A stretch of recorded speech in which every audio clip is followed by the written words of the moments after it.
Sport Business. Global Sports Intelligence.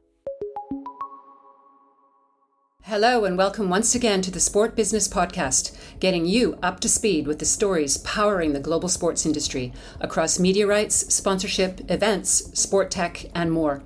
This week, Martin Ross and Jonathan Rest delve into the breakthrough deal signed by global sports streamer DAZN for sub-licensed Spanish language rights to the UEFA Champions League and Europa League in the US, its most significant US acquisition outside of boxing to date. Ben Cronin will join in to shed light on MasterCard signing on as a sponsor of tennis's Billie Jean King Cup, and then we'll dip our toes into the waters of sailing with a dive into SailGP and its search for new teams and investment. All this and more in just a few seconds. We'll be right back.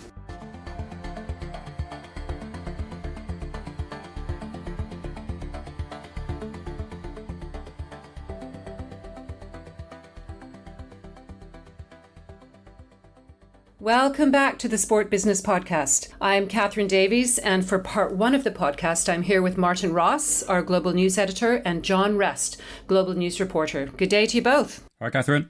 Hello, Catherine. You're in London. I am indeed. I'm in the office, which is a fresh start for me because I was in the office last time in about 1999. So there you go. And you two are both with me today to bring us up to speed on DAZN's latest acquisition in the United States. It's first of a premium property outside of boxing, and it's taken the Spanish language rights to the UEFA Champions League and the Europa League. Now, Shay Segev, the CEO of DAZN, called the deal a landmark moment for DAZN. Martin, tell us more about this deal, how it came about, and why is it a landmark deal?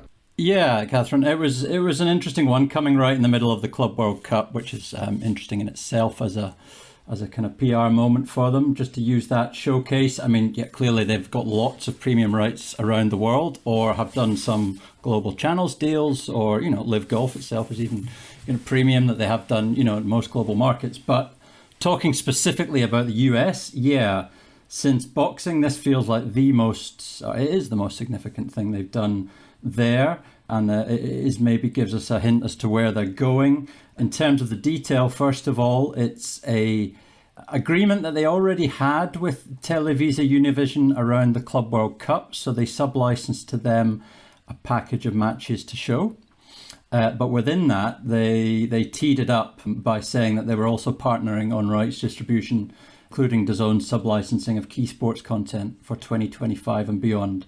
Now, one of the pieces of key sports content will be Champions League rights, Spanish language, for the next 2 seasons.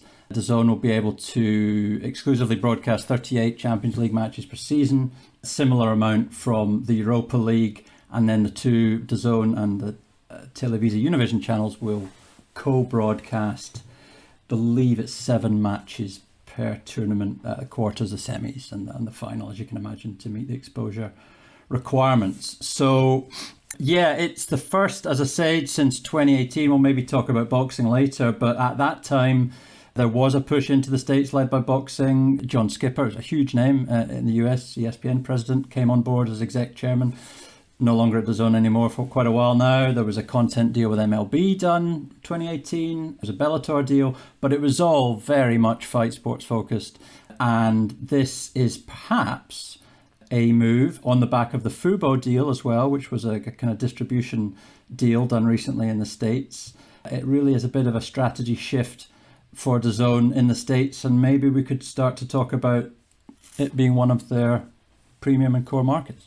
Well, John, I wanted to ask you about the fact that he called the deal a major win for the passionate fans in this market. And given that these are Spanish language rights, he's talking about Hispanic viewers. So what does that say about soccer in the US and the passion for the sport, and how that will impact Televisa Univision's standing? Yeah, I think every time you speak to someone in the US about soccer, they always talk about, if they're working in it, how it's the fastest growing sport in the US, whether that's from a grassroots level. But really, if you break that down, it's the Hispanic market that is really tapping into the growth of soccer, whether that's MLS, Liga MX as well. That's a huge market for them. And then national team football as well, and increasingly Champions League football.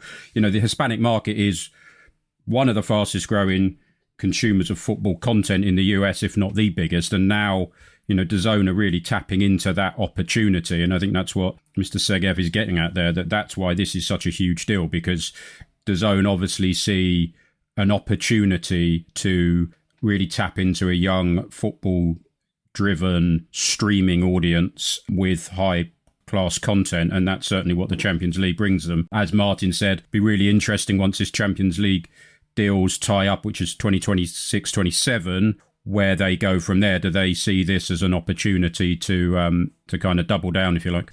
I mean, I've got maybe two quick things to add to that. First of all, I'd like to hear Catherine say Televisa Univision again, because I can't say it properly, and it's nice to have somebody who can speak Spanish. Televisa Univision. How does that sound? Wow. Excellent. Them. But also, I think we've got a slightly skewed view of DAZN during the current lens, because the current lens is all about Club World Cup. Even just watching on DAZN and the app, as it was a couple of nights ago, you get the experience of course, it's free at the moment, freemium.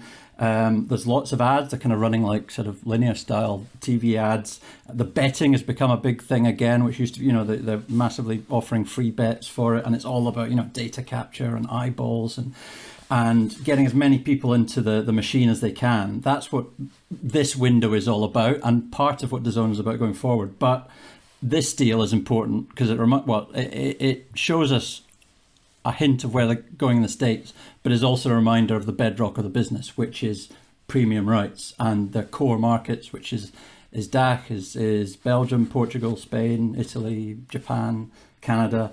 So yeah, where could they go from now is super interesting. Well, I think the Hispanic element is fascinating. And let me just throw some stats at you. Latinos count for 20% of the US population, and that's around 70 million people. That's almost twice the size of Canada, speaking from my perspective. And I got some figures from Kantar showing that Hispanic consumers account for $3.6 trillion in buying power. And that's incidentally more than the GDPs of the UK or France. So that's really impactful. And so do you think they're onto something with that, John? Yeah, absolutely. Those numbers are staggering when you put them into the context of, the global picture. And I think they're definitely on something. And I just think that's this move. Okay, at the moment, it is a partnership, isn't it? Martin mentioned that when they first did the sub-licensing deal for the Club World Cup, they talked about this was the start of something. Time will tell when premium rights come up for purchase, whether that partnership kind of becomes competition for rights. And just that market now, you've got Telemundo, which obviously has Premier League, has the Olympics as well, when we're talking about premium rights, as well as a host of other big football in the area, soccer in the area, I should say. But you've also got Netflix, right? So when the big Netflix Women's World Cup deal was announced, we saw it all. The first question people asked was, what's happening with the Spanish language rights? Well, actually, no, Netflix has got both. So I think that's really interesting as well, what the data that they're going to be collecting from these kind of Hispanics that love their soccer and, as you say, they don't mind spending money either. So I think this is a really interesting kind of subsection of the market to keep an eye on over the next 4 or 5 years. And I just wonder if, this is really a Spanish language play. You've mentioned a couple of the other, big Spanish language contracts there in sport, but where do they go next? I mean, Televisa Univision, I'm getting better at it, have a bunch of other football stuff, and obviously UEFA national teams football in the States. I mean, Liga MX in the States, Mexico national team. They have CONCACAF, but I imagine if DAZN had been interested, maybe the Gold Cup would have been a big hook, which is on right now, so perhaps not. But I just feel, and this is more a feeling than a real prediction, that the success of the kind of Latino element of the Club World Cup right now, and that kind of overwhelming momentum that will generate, that DAZN will feel, may influence their strategy a bit more, that they see that as, the real growing market, and maybe look to do, and we don't know what more components there are in the deal that they've done with Televisa Univision. I've just butchered it again, but feels like a football play. I mean, Serie A is up end of 2026 season. It's with CBS right now. Bundesliga is with ESPN, but Relevant are obviously coming in. What do they do?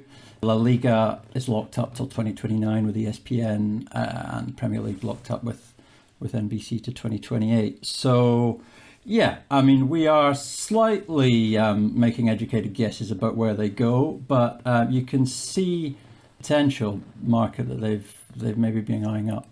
I'm wondering if they might be looking to make a deal with Televisa Univision for the Liga MX rights, because Televisa Univision have 15 of the 18 Liga MX clubs. Telemundo has Chivas, which is obviously one of the big ones, but Liga MX does better in terms of audiences, far better now than Major League Soccer, and especially now that Major League Soccer is on Apple TV, but they get huge audiences for Liga MX games. So you'd think that might be something they might look to speak to their Televisa Univision friends with. Who knows going forward? But if we move on, Martin, what does this tell us about DAZN globally? Let's look at the bigger picture. Is DAZN the Netflix of sports, the Spotify of sports? Is its focus premium rights, global non-exclusive rights? Does it operate rights holders channels? Where is it going? Where do you see it now and in 5-10 years?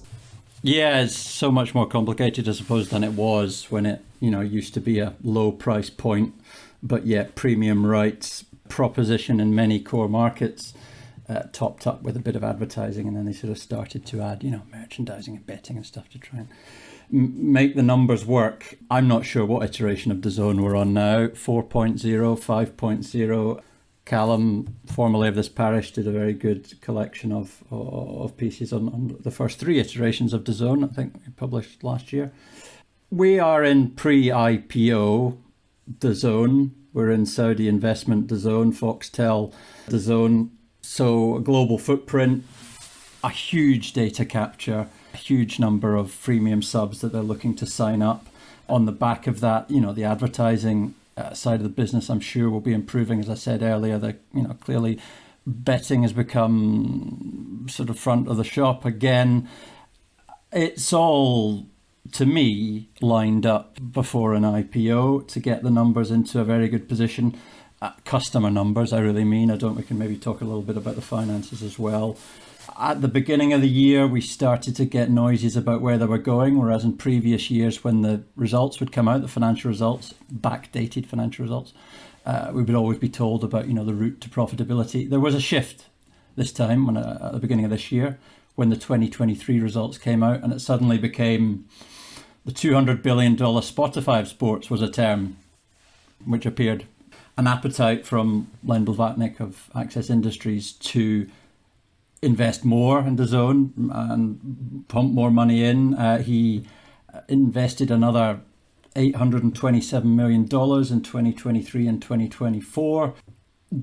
I mean, the big question, people always fall back and get kind of obsessed with the profitability question, which there's bigger things at play here. The Saudi investment has shown us that there's geopolitical elements in play there, but clearly that's important. They do continue to lose money, but it's the focus has shifted. I don't expect the 2024, 2025 figures to be brilliant. I think they'll be amazing in terms of, revenues will be up and numbers of users, and off the back of the Club World Cup, the advertising numbers will be great. But yeah, just to quickly finish off on that in terms of the numbers, the operating loss was 1.38 billion in 2023, but the revenues were up to 2.86 billion. And the reason we're talking, I suppose, and highlighting this Champions League rights deal, whether it was a, rights trading, if you like, because it's wrapped up in a wider agreement, sub-licensing agreement, but is that the core of the business and the core of the costs, which have always weighed it down, are rights commitments. And even in the latest accounts up to 2023, there are $6.4 billion of rights commitments from 25 to 28 locked in, and that excludes Club World Cup. It'll exclude other things. I think it excludes Pro League in Belgium, depend when certain deals are done. So this was just, it was 2 things, as I say. It was a reminder maybe of the kind of traditional DAZN model of going after some big rights in big markets.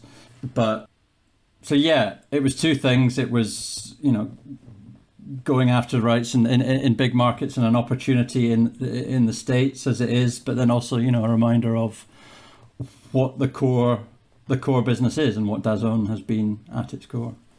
Well, we're looking at DAZN's deal in the US. And of course, they made that big bet on boxing in 2018. It was a $1 billion acquisition of Matchroom sports rights, wasn't it? And given that we were talking about this before, that most of the people I've spoken to over the course of the years can't even pronounce the name. How much of a grip does DAZN have on the US market? I mean, the pronunciation thing's interesting. I was speaking to somebody recently on a social level about the Club World Cup, and he said DAZN.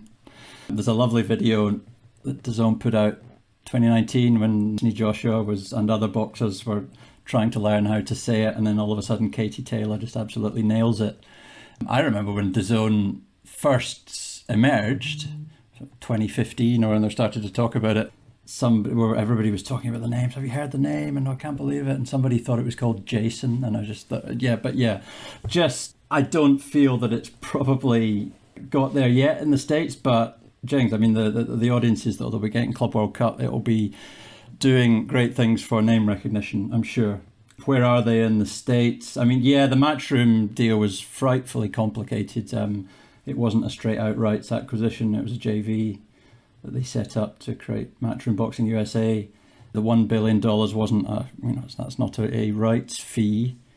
I think it was the maximum total budget for Matchroom Boxing USA over the course of the contract to put on 16 fights, big fights in the US, 16 fight nights in the UK. So yeah, we've discussed a little bit about what grip they've got, where they could go. I think it's really fascinating what they might be able to do, and especially on the football side of the business. Did the boxing experiment work? I mean, I think boxing and DAZN works, but that's probably more an indication of how the sport has shifted to Saudi.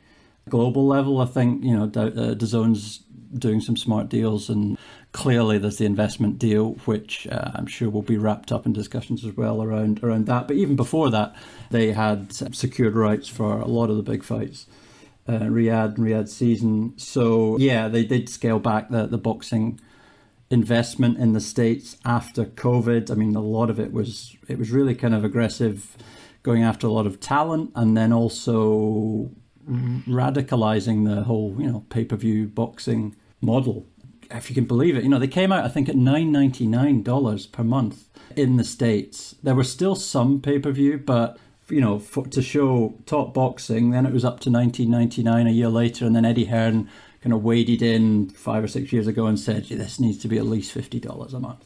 So yeah, this is the DAZN Mark II in the States, but I think boxing in the States was perhaps it's been a difficult experiment for them. Boxing globally, I think they're probably motoring along quite nicely. I wonder if they'll be looking at the quite astonishing audiences for the Club World Cup in the rest of Latin America and think that perhaps they'll make a play for rights there too. They haven't really got much in Latin America, do they? No, Brazil was one of the core markets for a while, but they kind of reined that back in. Yeah, you're right. The figures in Brazil and Argentina that we've seen, I'm not sure if we've seen Mexican figures. We did talk about the viewing figures on Europe on a previous podcast, but Flamengo Chelsea, 22 million, over 22 million viewers on Globo, and 4.9 million uniques on Casi TV, which is a huge number. Boca Benfica on Telefe, which, is that okay? Telefe? Well, it's actually Telefe, because there's an accent on that final name, Telefe. Yeah. Oh, wow. But those are very good audiences for Argentina and Brazil both. I'm going to stick to French and German. 34.3 rating, but it was also on D Sports, Disney Plus and DAZN. So I believe that's a very strong rating for Argentina. It is. Very much so. Right then, that's all really great stuff. Thank you. I'm sure this won't be the last we hear about DAZN in the States and elsewhere. And now we're going to take a quick break before we move on to Ben Cronin, our global sponsorship editor, who's going to tell us about MasterCard investing in women's tennis. We'll be right back. For a weekly roundup of the biggest stories shaping global sport, sign up to the Weekly Digest, our free newsletter packed with essential insights. Subscribe at sportbusiness.com.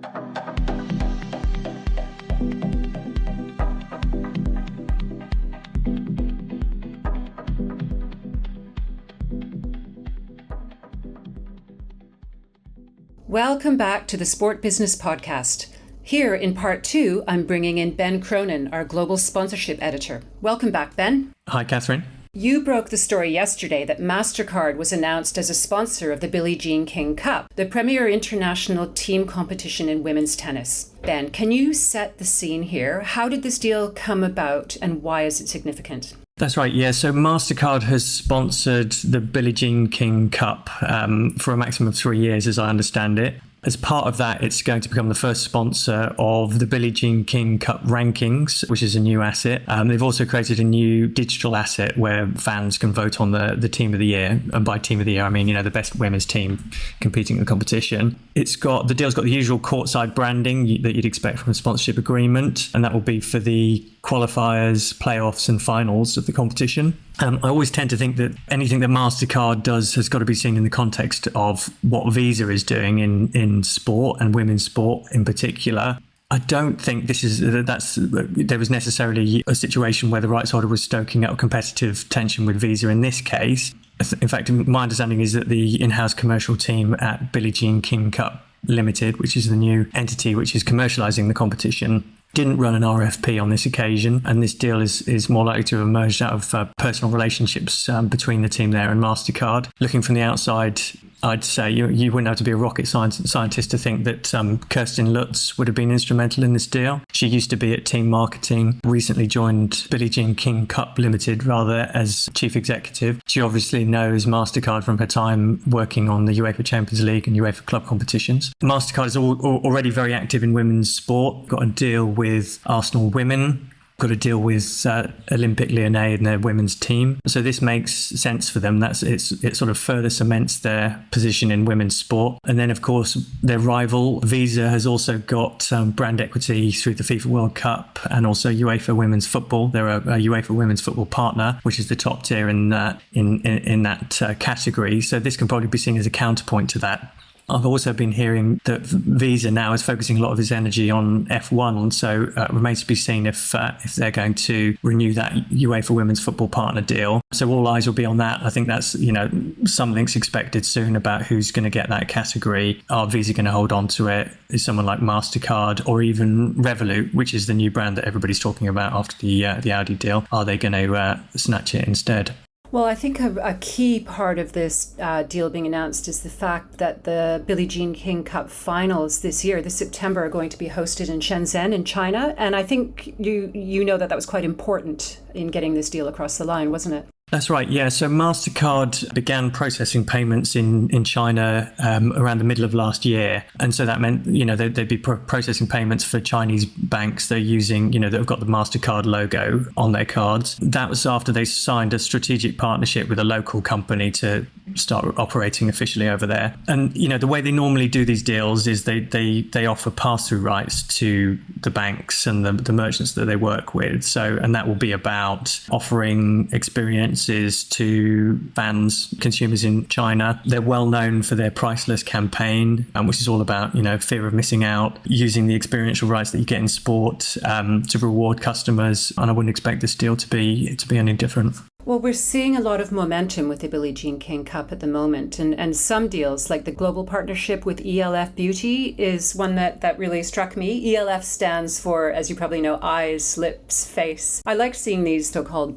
women's brands in sport, and I remember there was one for a women's beauty product in the Indian Premier League, of all places. But this is with the Billie Jean King Cup, and the tournament really aligns with ELF's commitment to equality and inclusivity. So that's good to see. And then there's some other sponsorships that aren't quite along the same line, some that might even be thought to be a bit controversial. Can you tell us more about the wider portfolio? Yeah, I always thought it was Elf. I said Elf Beauty, so you've taught me something there. I've been pronouncing it wrong all this time. So that deal, actually, they've taken a bit of a leadership position in diversity and inclusion. My understanding is that deal came about because of Billie Jean King, because she already had an endorsement deal with them. They're known for being very sort of irreverent. They've got a campaign. I can't believe I'm going to be saying this on Sports Business Podcast, but got a campaign called So Many Dicks, which actually is not as bad as you think, because it actually complains about the number of men called Richard on the boards of companies. It says there are more people called Richard or Dick than there are women from minority groups on boards. So it's quite an irreverent campaign, and it's a good brand fit, as you say, for Billie Jean King Cup. As you say, the 1xBet deal, probably less of a fit there.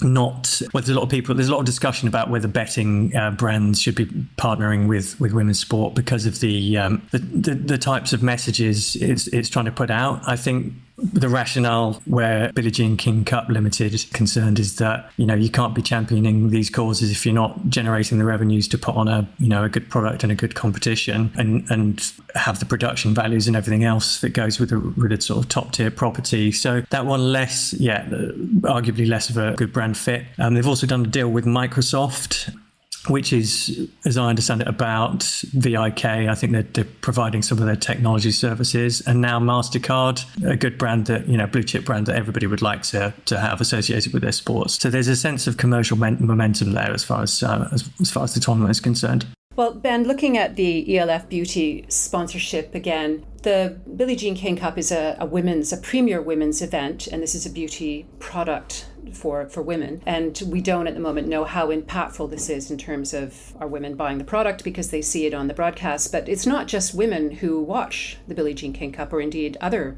women's events which have women's brands sponsoring them. How impactful is it? And are we going to see these brands sponsoring the Davis Cup, for example? That's right. Yeah, it's a common misconception that only women watch women's sport.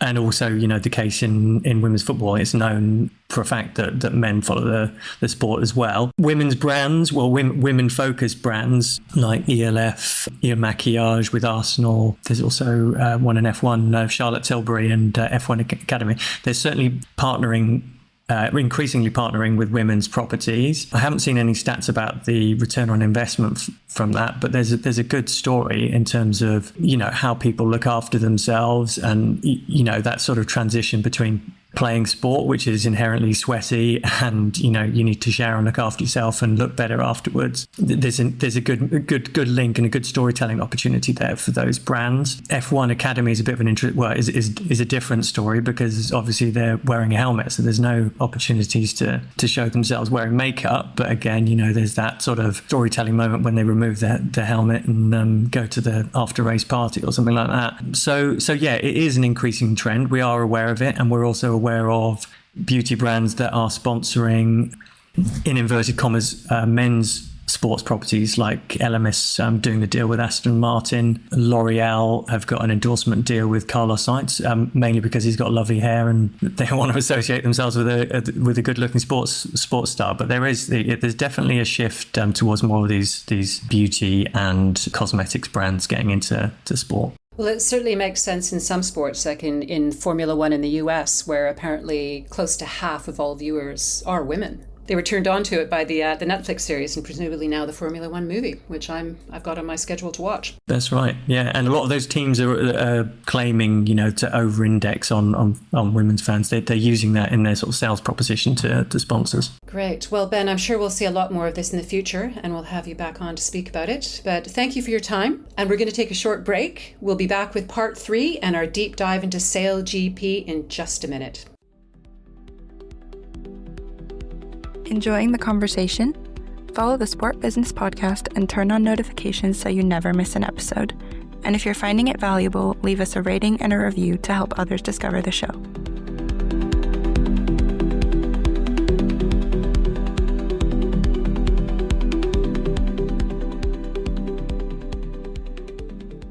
And welcome back to the Sport Business Podcast, bringing you the latest sports business industry news. Jonathan Rest, Ben Cronin, and Martin Ross are all with me now, and we're going to dig deep into SailGP, the Formula One style sailing series with teams competing in high-performance F50 foiling catamarans. John, this week we heard that expansion is coming to SailGP. What's the story there, and who might come on board? Yeah, so at the moment there's 12 teams in SailGP. The plan is that SailGP want to add 2 more. Obviously taking them to 14 from the start of 2026. They're working with Deloitte on this to find the teams that will come on board and the investors that will come on board. And if you look at where the 12 are at the moment, it's Australia, Canada, UK, France, Germany, Brazil, New Zealand, Italy, Denmark, Spain, Switzerland, and USA. So they represent those teams are representing those 12 countries. China and Japan have exited in recent years, and Italy and Brazil have come in. And if you look at where the kind of global money is in sport, US obviously, yes, and they've got a US team. They don't have a team from the Middle East at the moment, yet they do have 2 races in the UAE, one in Abu Dhabi and one in Dubai. So, naturally you'd assume that they are looking to that part of the world for another team. You'd think there'd be interest there. If you're hosting an event, you would kind of want a home team, if you like. So I think that's potentially where you'll look to see more teams come on board. And it's just interesting that when SailGP was established, when it was so many years ago, it was centrally owned, and the idea is that within 5 years they would sell off the teams. And at that point, Russell Coates, who's at SailGP, famous New Zealand sailor, said they were looking at around about $20 million they thought was the value of a SailGP team to buy off of the organizer.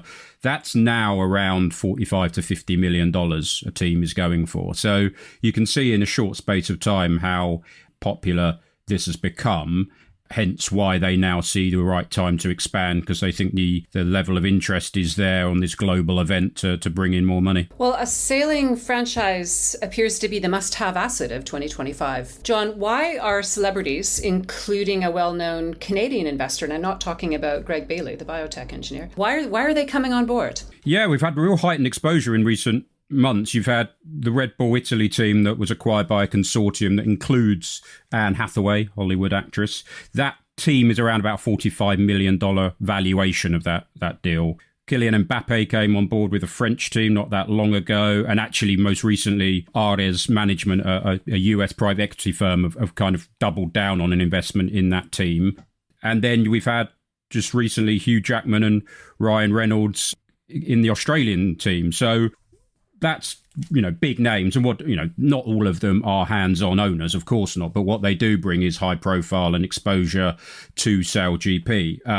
If you look at some of the US team, which is owned by Mark Lazary, former Milwaukee Bucks owner, they have a couple of NFL players, and I think Deontay Wilder, the boxer, is kind of involved in that as well. So the why is super, interesting. I've been speaking to a few people about this, and when SailGP first came out, it kind of marketed itself as F1 on water, because you mentioned the speed of the boats that they go at. And actually, it is kind of done that, but it's actually the kind of F1 off the water as well, because what they've become is it's almost like a tourism play. They go from city to city each race weekend, and they want to be the party in town. They want to be the place where you get seen, where the cameras are, where the social media influencers are. That's what F1 is, you do the track walk on F1 before the Grand Prix, and it's, picking out which celebrities here. That's what SailGP really think that they can become. And these kind of celebrity owners are helping fulfill that. Now, I don't think SailGP specifically just want, have Kylian Mbappe there and his name splashed across a boat. I think there is kind of proper engagement. He has kind of a charity, if you like, that is very much involved in young kids and getting them into kind of water safety and stuff. So there's kind of a natural fit there as well. I think you'll see some really interesting stuff with the new Australian owners with Ryan Reynolds and Hugh Jackman around content. It's kind of like this exclusive audience now that they're attracting for their race weekends. And I think that's why these guys are going up for it. It's quite cheap as well. You're not buying a US sports team or a European football team. The investment level, entry level, is quite cheap. You get quite a lot for that. SailGP have been really good with their content and social content and stuff like that. So you're getting really good storytelling. Hence, Ryan Reynolds is involved. I'm sure his production company are going to have a strong role to play in that Australian team. And then really recently, they partnered, SailGP as an entity partnered with Rock Nation to bring DJ Khaled in as the cheap hype officer. So, yeah, certainly one for the younger audience. But it's just about driving awareness and kind of having, if you like, I guess it's like an après-sale atmosphere, I guess is the best way of describing how they want these race weekends. So, the celebs are coming on board. I would expect whoever these new team owners are will have some kind of investment from a celeb, however small it is, just to promote the fact that, this deal has been done. So, exciting times for SailGP, certainly. I was speaking to somebody in the US last week about a similar trend in cricket, in the Caribbean Premier League and in Major League Cricket, about how these celebrities or very wealthy tech entrepreneurs like to invest in sports franchises as the person I was speaking to said, it's sort of a bro thing. You have a sports team and you go there and you're the big star. And they're not really that bothered about the investment and whether they get a return from it. And that's the question. There doesn't seem to be an obvious return on their investment. What is the commercial model, John? Yeah, I mean, I'll let Ben and maybe Martin touch on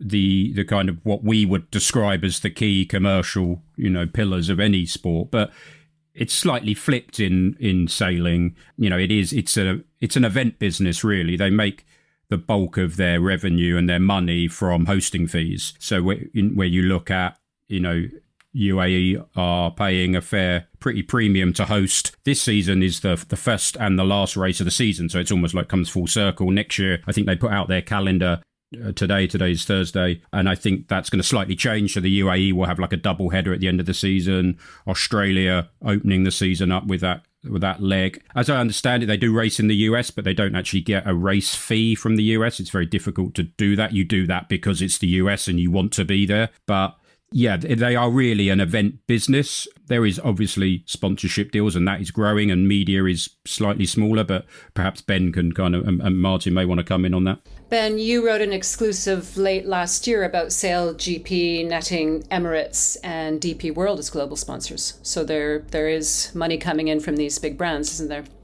I'd be stealing John's thunder a little bit. It was a joint byline. John and myself wrote that one. But we said that Emirates and DP World were coming in as global partners, which is the tier below Rolex. So, the commercial model, John said it's like F1 on the water, and the commercial model is quite similar to that as well. When you look at the way they organise their portfolio and also the type of brands that they've brought on board, Rolex, DP World and Emirates, as I said, and Oracle, those are all brands that have or had F1 sponsorships at some stage. The main difference is they've got a title sponsor. So Rolex joined as a title, or upgraded to title sponsor, I think it was last year. That's something that F1 doesn't have. Rolex are obviously backing it because of that aspirational angle. Lots of high net worth individuals. Sailing seen as a very wealthy sport. They were probably the beneficiary there as well of the fact that Rolex had lost their deal in F1 to LVMH and its Tag Heuer brand. So F1's loss was SailGP's gain, but I'm sure they wouldn't. They would say they've got other assets and attributes, and they're appealing in their own right. Just in terms of profitability, John said the sale of those teams, they were pitching those about 20 million, now they're 45 million. Our understanding was they were looking for a title sponsor for about 25 million. I don't know whether they got there with Rolex, but I think that allied to the sale of the new team franchises, that will certainly put them on the path to profitability. Emirates and DP World, they're another example of that sort of UAE centric appeal. Emirates are backing it because of that sort of globe-trotting international profile. DP World, they're getting behind it because of the sustainability angle and protecting the oceans. They're doing sustainable logistics for them, and they claim that they don't fly any of their infrastructure around the globe, although how they square that with having Emirates as an airline sponsor is an interesting one. And the model, just in terms of how they sort of share revenues. So my understanding is that race hosting and media fees are shared with the teams, although SailGP interestingly didn't say that central sponsorship revenues are shared with the teams. And I think the rationale for that is probably that that once those investors get involved, they can strike their own sponsorship deals and they can monetize the teams in that way. And we're seeing that happening now. So you've got Red Bull sponsoring the Italian team, and you've got the underwear brand Bonds, which became the title sponsor of the Australian team, which is not a brand I'd heard of. I don't know whether Martin and John know more about aspirational Australian pant brands. No, I'm more of a Y-fronts kind of guy. That's not true. But anyway, I think, I was guilty of misunderstanding the model a bit when it first appeared in 2018, around about then. Was looking at a more of a lens, a sort of commercial lens of the time. And I underestimated maybe the hosting fees that they could get, but also the sale of franchises. I remember speaking to Sir Russell Coutts a few years ago, and the ability to build up these teams and sell off the franchises. Okay, that's not recurring revenue, but that's a huge part of the business model. I think there'll be a big discrepancy between sponsorship and media. I mean, media initially was almost a no revenue business. There was revenue there. Talisman, which was Simon Thomas and Andrew Guy, so they had some very reputable guys in distributing it and selling it. But at the time, it was all about, can we get broadcasters? Canal Plus was one of the early ones. They did a 5-year deal. The late Pierre Lalonde kind of bought into it. But it was all about exposure. It was all about, yes, let's put it out on YouTube. And I think Facebook at the time, a large focus became, let's get a good, after Drive to Survive, let's get a very good documentary that we can put out as well. That model's maybe been refined slightly since. I think there'll be pockets of exclusivity for broadcasters in certain markets. But yeah, I mean, media rights will, I believe, be a long way behind sponsorship. Betting rights is kind of interesting. This is not a revenue line for them, but they are, and I can't believe it's taken this long to come up with a water pun, but dipping their toes in the water with betting rights at the moment. They did a deal for the New York leg with Abelson Sports, which is a kind of data odds tech provider.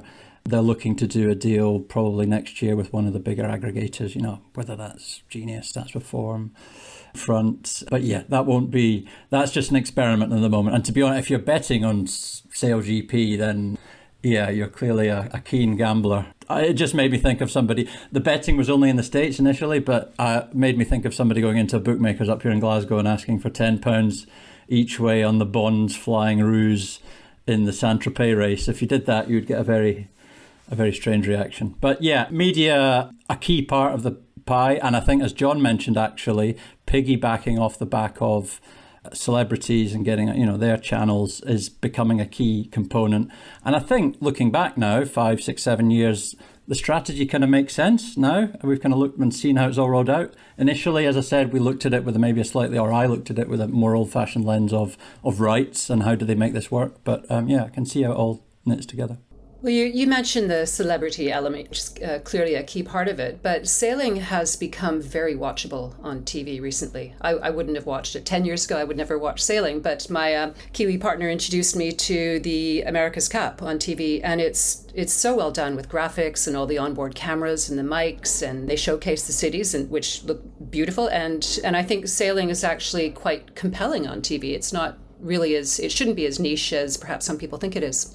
Yeah, they've got these opportunities for brand integrations there, which are quite interesting. There's a technology showcase element to it. The way that the boats are performing, the speed, and they overlay graphics and incorporate sponsors and technology brands and their sort of global partners into that. So not only is it an impressive production, but it's also allowing them to commercialize the broadcast as well. All I'd add to that.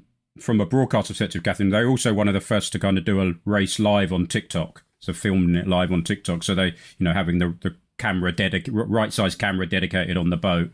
And in someone like Melissa Lawton, their chief content officer, they've got someone who's really kind of quite keen to push the boundaries on how this sport should look. And as Martin rightly said, when this was launched, people probably thought of it as watching sailing is not particularly easy. How are they going to engage a new audience? But they've been really smart with getting a lot of that content out for free on social, and B, just doing it a little bit different, and kind of maybe when you're a smaller property that doesn't have the kind of legacy of others, you can be a bit more nimble.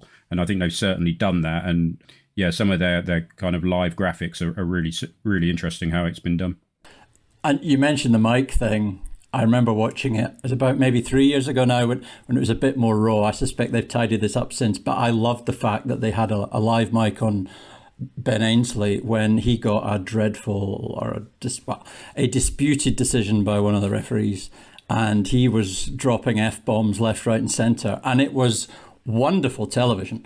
And one of my pet hates in sport, and I know why it has to be done, but is the constant apologising for if you hear live swearing. I mean, I watched the Scottish Championship football on a Friday night in the BBC Scotland purely to listen to the live swearing from the stand. So yeah, there was a rawness about it, which I suspect has been polished, but yeah, that kind of really got across the emotion of cut and thrust of the decision making and the stress of sailing. I highly suspect that we're going to see a Welcome to Sail GP style series from Ryan Reynolds' company, which is called Maximum Effort. And do you know where that's from? Is it my workload? No, that too. No, it's a catchphrase from from Deadpool, from his 2016 film. So there you go. Another piece of trivia for the podcast today. Right. Well, thank you guys for all that.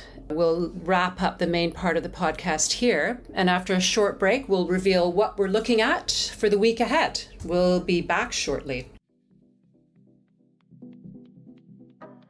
Want to get the full story beyond the headlines? Subscribe to Sport Business for exclusive news, data, and expert analysis. Learn more at sportbusiness.com.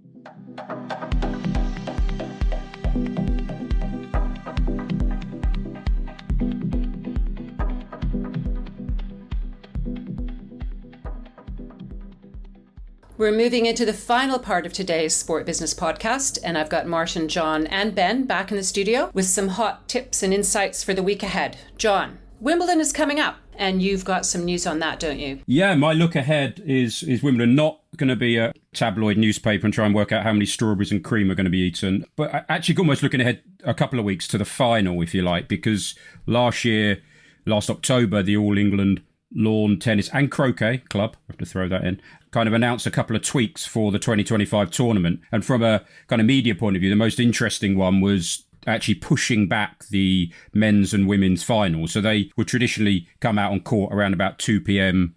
London time. So you're talking 9 a.m. on the US East Coast, 6 a.m. on the West Coast, which is an early wake-up call for tennis fans. They've actually pushed that back 2 hours. It's going to be 4 p.m. now. So the idea is obvious. They're trying to maximise the eyeballs in the US. I think ESPN have the rights to Wimbledon in the US until 2035. And I think that deal covers Latin America, Canada as well. But along with the BBC in the UK, they're the biggest source of annual income to the club. So they're obviously slightly kind of turning their eye to that and seeing, what impact could higher audiences for their finals in the US have on, future rights discussions. So yeah, interesting to see, looking ahead maybe 2, 3, 4 weeks time when we get those numbers and see, has that worked and how much it's annoyed people in the UK that didn't realise that they changed the time. Ben, I think you had something to add about the sponsorship element, didn't you? I was going to add something about whether or not Alcaraz and Emma Raducanu are an item. Actually, but I'm really not going to add something about that. I was going to talk about the introduction of automated line calling. That's quite interesting, mainly because they're going to do away. We presume that means they're going to do away with the Ralph Lauren line judges. It's always been an interesting brand integration for Ralph Lauren. The line judges in their sort of cream pants and stripy shirts. Very, very very good example of how Wimbledon promotes or always looks for utility from its sponsors. They always have to have a purpose for being on court, but now they're getting rid of them. The robots are taking over, so it's quite emblematic of our times. Well, good stuff. I believe the action starts once the qualifiers are over. The action starts on Monday, doesn't it? Martin, you were looking ahead at, I believe, the Women's Euro. Tell us what you've got there. Yeah, I'm also looking forward to Wimbledon. It's that time of the year again when we go into the shop and guffaw at how much they charge for one of the men's Panama hats. I was just having a look in the website. It's £120 for the official Breeza men's Panama hat with coloured trim. And they describe it as a wardrobe staple of the championships. So if you've got £120 knocking around, then you too can look like the man from Del Monte. It's not my wardrobe of choice, but some people's. Yeah, Women's Euros, it's interesting whether it's going to suffer in the shadow of the Club World Cup or vice versa. I don't think it will. I think the sort of nature of the broadcast deals, obviously, the DAZN free coverage of Club World Cup and free-to-air broadcasters, plus largely for the Women's Euros, certainly a big free-to-air footprint in Europe, EBU deal across 34 territories, topped up by other broadcast deals around Europe. I mean, there's a Disney Plus deal in large parts of the Americas. But I just think the nature of who's taking part, and yeah, there's a crossover in audience, but I think there's a kind of loyal women's football audience who will watch regardless. But it's the kind of national team fans who come on board for these tournaments that obviously UEFA and all the FAs will want to bring on board. I think the fact that there's such a strong Nordics element, Denmark, Sweden, Finland, Norway, Iceland as well, the Netherlands hosts Switzerland, people and fans in those countries I think will be watching the Women's Euros over the Club World Cup. I ran a pathetic poll this week on X which got 44 respondents, which is maybe a sign that people are leaving X, probably a sign that people aren't following me. But I asked them which one would they watch if they could only watch one, the sort of round of 16 or the quarterfinals from the Club World Cup, or the group stage of the Women's Euros, or none at all. 32% said Club World Cup, 25% said Women's Euros, and 43% said none at all. But we can probably chop about 20% off that and reallocate it because everybody's miserable on X. But yeah, looking forward to it. France, England, huge game. And Iceland, Finland. That's, yes, frosty atmosphere in that one. Looking forward to that one. Great. Well, I think we move on to the any other business section now. And Martin, you have something which you described to me as being multi-tentacled, and I can't wait to hear about that. Yes, I am speaking to you from Scotland, and I wanted just to return to the glamour of Scottish football. Ben will be well across all the training kit deals that there are in the English Premier League. That is a lucrative business. AXA and Liverpool, Bing X and Chelsea, Asahi and Man City, BetMGM and Spurs. Not sure if all of these are running into the new season, but big old deals. Dundee United have announced their training kit sponsorship with a blue chip brand, which is, and maybe drum roll, Clayton Caravan Park on the outskirts of St Andrews in Fife, which is one of two caravan parks. I've been to one of them. One of them has a Papa John's attached to it, which is a wonderful introduction. But listen, it's just a reminder of how hard a market it is up here to sell sponsorship in Scottish football, away from DAFABet and Celtic, Unibet and Rangers, Adidas, Castor Umbro on the other side. It's a really tough market. That just shows you.